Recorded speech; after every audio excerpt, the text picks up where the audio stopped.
Fala, seus caras de furito. Vou dar uma aula aqui sobre tecido epitelial. O que é que vocês entendem sobre o tecido epitelial? Vocês acreditam que a pele é o tecido epitelial? Não. Vou explicar por que daqui a pouco. Por que a pele não é, tá? O primeiro ponto que eu quero falar para vocês sobre o tecido epitelial, que ela tem por característica inicial por possuir células justapostas com pouca substância intercelular, não intracelular, mas intercelular. Por que, João? Porque as características delas não vão ser o ideário de lubrificar ou de ter função de corrente no nosso corpo. Ela vai ter umas funções um pouco mais específicas, um pouco mais robustas. E vão ter a necessidade de terem células mais juntinhas, mais justapostas, e por isso diminui essa quantidade de substância intercelular. E vamos ter também outro fator muito importante, que elas vão ser avasculares. Por que elas vão ser avasculares? Porque elas não vão ter capilaridade. A capilaridade vai ser por mais pela a característica do nosso tecido conjuntivo, tá? Então, não podemos enganar. O avascular, ele não tem sangue, porque aí quando a gente corta, sai sangue, corta a nossa pele. Por quê? Porque danificamos um pouco da nossa derme, que é a camada um pouco mais abaixo da epiderme.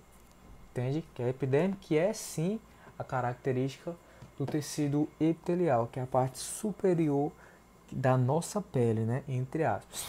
É uma partezinha separada, não se engane. Outro ponto também é que ela vai ser nutrida pelo tecido conjuntivo adjacente. Olha aqui, ó, um pouco entre aspas, tá?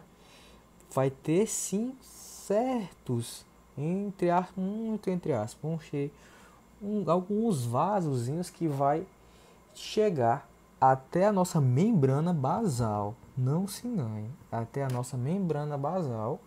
Aí a partir desse momento, desse encontro, ela vai parar. Ela não vai chegar na nossa derme. Então, como é que vai ter essa nutrição?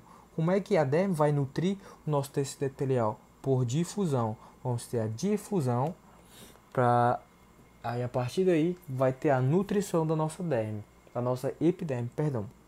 Então vamos dar início aqui, vamos observar a nossa pelezinha para nós dar o nosso resuminho.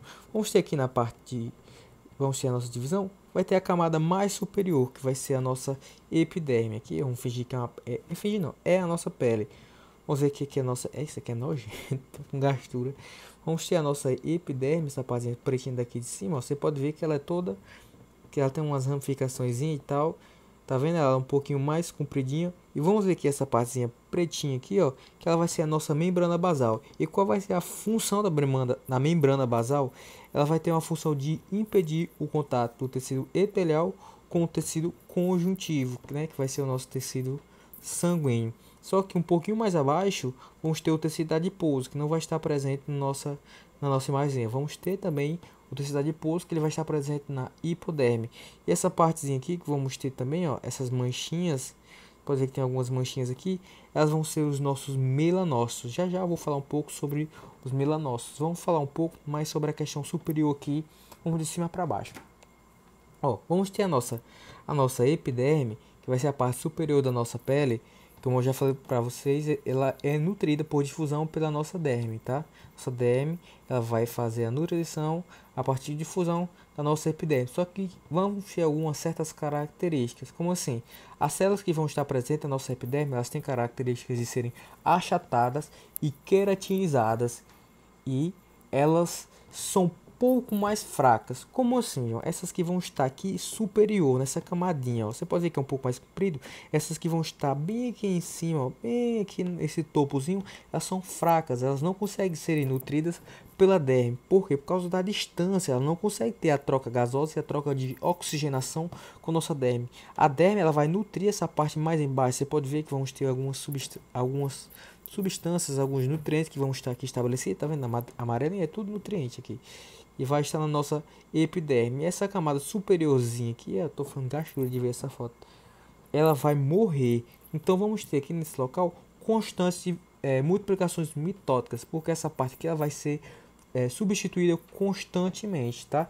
Então por isso que temos aquele ideário do envelhecimento da nossa pele. Por quê? Porque esse local que ela vai ser trocado constantemente. E toda a parte que vai ser recomposta, ela é um pouco mais robusta, um pouco mais grossa.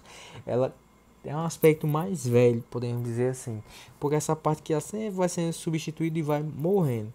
E outro ponto também que temos que ter a noção que ela vai apresentar a questão da função da queratina. E qual vai ser a função da queratina?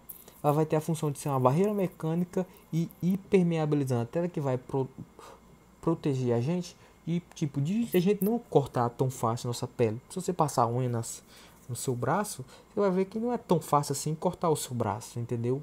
Com a unha, quem está protegendo essa barreira mecânica vai ser a nossa queratina, tudo bem?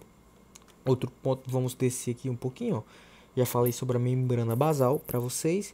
Vamos falar um pouco sobre os melanócitos, porque não está aparecendo tanto, mas eles são uns pontinhos pretos que vão ficar aqui embaixo, ó, junto com a membrana basal, tá? Bem coladinho, só que ela vai estar juntinha com a membrana basal, só que ela vai fazer mais parte, vai fazer mais parte da nossa derme. Ela vai ficar nesse local, tá? Por isso que vamos ter a maior facilidade de termos doenças nesse local. Doenças como, por exemplo, câncer, vai estar diretamente ligado com os melanócitos, vão ter a formação dos melanomas, tá? Que vai ter a função da nossa melanina. Vamos falar sobre a questão da UVA e UVB. A única que pode causar câncer na gente vai ser a UVA. Por quê? Porque a UVA ela tem capacidade de chegar até a nossa derme. E já a UVB, ela não chega na epiderme, ela vai ficar parada nos melanócitos, tá? Cheiro. Ou, perdão, ela vai ficar parada na nossa epiderme, a UVB. E já a UVA ela tem a capacidade de chegar até os nossos melanócitos. Então, outro ponto que é bem importante também é que o nosso tecido conjuntivo ele também pode ser chamado de tecido propriamente dito, que lá que vai estar o nosso colágeno, né, que é uma proteína, ela que vai estar lá. Você pode ver que o sangue, ele, essa parte aqui do tecido conjuntivo, não podemos denominar sangue, mas ele é um pouco, até a coloração avermelhadinha, só que ele é um pouco mais grossa, sabe? Ela é um pouco mais como eu posso dizer assim, é um pouco mais fluida. E quem dá esse aspecto um pouquinho mais fluido é essa proteína, que vai ser o colágeno, tá? E vamos avançar aqui um pouco, ó. Vamos ter algumas divisões, vamos ter o epitélio simples, que vai ser o de revestimento. Vamos ter o epitélio simples, vamos ter o estratificado, tá vendo? É muito fácil a gente ver. Basicamente a diferença do epitélio simples para o estratificado em questão de função. Por quê? Porque o epitélio simples ele vai ter uma camada mais simples, né? Ela vai estar mais relacionada com a função de absorção e de troca gasosa. Já o epitélio estratificado, você pode ver que ele é mais grosso, ele vai ter a função de revestir, a função de revestimento e de proteção. Já o epitélio pseudoestratificado, ele vai estar adentrado em alguns locais um pouco diferenciados, como a nossa traqueia, a nossa garganta, entendeu? Vai estar nesse local. E vamos ter alguns tipos que vão ser os pavimentosos, cubo, o prismático e os contráteis, né? Que vai ser também relacionado mesmo nome, transição e os contráteis. Vão ser a bulba, esses locais que conseguem se contrair, se recompor, vai ter essa característica de serem contráteis. Vamos passar aqui, que eu estou sem paciência. Vamos falar um pouco aqui, ó, sobre as nossas glândulas, né? Vamos ter alguns tipos aqui. Que vamos ter aqui nesse caso aqui as exócrinas. Por que elas vão ser exócrinas? Porque as exócrinas elas vão ser aquelas que as glândulas que vão liberar secreções através de canais. Elas não vão liberar diretamente na nossa corrente sanguínea. Ela vai passar por esses canais, entendeu? E vamos ter algumas mudanças. Como assim? Ó, vamos ter o tipo das merócrinas. A merócrina era aquela que vai liberar secreções, mantendo o citoplasma intacto. Não vai mudar, vai só liberar secreções e o citoplasma é o mesmo pro resto da sua vida. Vamos dar um exemplo aqui. Nesse caso, vai ser as glândulas lacrimais, a salivar. Você vai perder a porra do seu olho, do local que fica perto? Você não fica, é o mesmo, a vida toda. Vamos ter as glândulas salivares, vai ser a mesma pro resto da sua vida. A sudorípae, você vai perder o seu sovaco? Não vai, o seu sovaco é o mesmo. E vamos ter as apócrinas. Ela vai liberar parte do citoplasma junto com as secreções. Mas ela morre? Não morre. Um exemplo vai ser a glândula mamária. A mulher perde os peitos? Não perde os peitos. Pode ter até câncer de mama no futuro. Isso não é engraçado, tá? Esse é um exemplo de uma apócrina. E a holócrina vai ser aquela que vai perder todo o citoplasma. Ela vai perder todo o citoplasma a partir do momento que ela vai liberar as suas secreções. E vai acontecer o quê? A célula morre. Vou dar um exemplo aqui, as glândulas sebáceas, a sua espinha. ela vai morrer. Quando você estoura seu cravo, ela vai embora junto. O sebo, acabou-se. Elas morrem e posteriormente, por muita divisão mitótica, ela vai se recompor para poder criar mais sebo. Por isso que a porra da espinha não sai, ela cresce tudo de novo, tá? E vamos ter as endócrinas. Eu não sei se tem slide aqui, não tem, mas eu vou falar. As endócrinas elas vão liberar secreções que vão ser só hormônios, direto na corrente sanguínea. Não vai precisar de nenhum duto, tá? Não vai precisar de nenhum canal. E qual vai ser os exemplos? Vamos ter a nossa hipófise, a tireoide, o paratormônio e os suprarrenais, certo? Vai liberar direto na nossa corrente sanguínea sem nenhum caminho, diferente da exócrina, que precisa de alguns dutos para liberar na nossa corrente.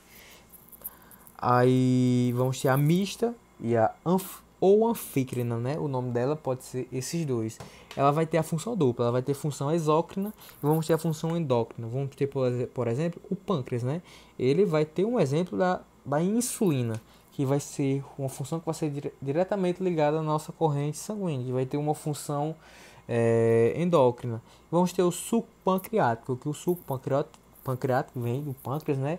Ele vai precisar sim de alguns dutos, então vai ter a função exócrina. E outros também, que é os testículos e os ovários. E tchau.